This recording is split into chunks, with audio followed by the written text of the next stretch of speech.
Je souhaite aussi une très bonne année à tout le monde. Ce que je nous souhaite surtout, c'est de récupérer la vraie vie d'avant, c'est important. Alors, la troisième vague de la crise va être sociale et elle sera étendue dans le temps. La crise sanitaire qui touche bientôt depuis 1 an notre pays, comme le monde entier, impacte fortement notre économie et avec elle toute la population française. L'impact est d'autant plus réel chez les personnes les plus précaires. Les conséquences économiques qu'aura cette crise, nous ne les connaissons pas encore, mais les conséquences humaines, nous les voyons tous les jours dans nos territoires.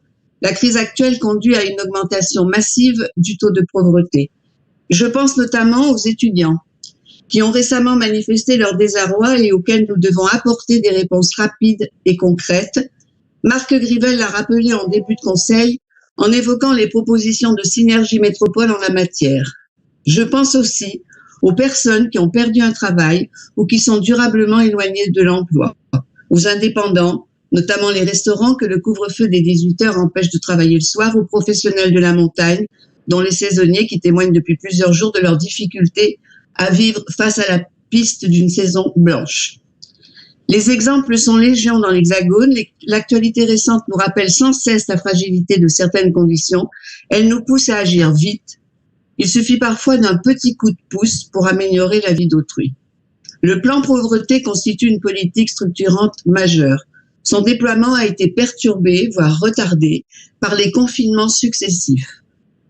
Aujourd'hui, nous avons la possibilité de remettre à l'heure l'horloge de la solidarité. Nous ne pouvons qu'approuver fortement cette délibération. La confiance n'exclut pas le contrôle et nous resterons particulièrement vigilants aux bénéfices réels de ces actions.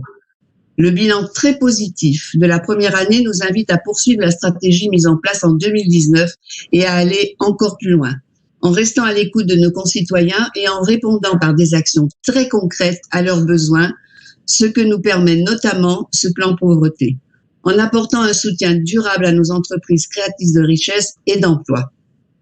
Notre réussite, Monsieur le Président, sera collective, en nous appuyant sur des politiques structurantes, concertées, à l'échelle de la métropole, mais aussi en nous appuyant sur les acteurs locaux, comme les communes, qui constituent souvent la première porte d'entrée du citoyen, comme de l'entrepreneur, dans la métropole que nous voulons.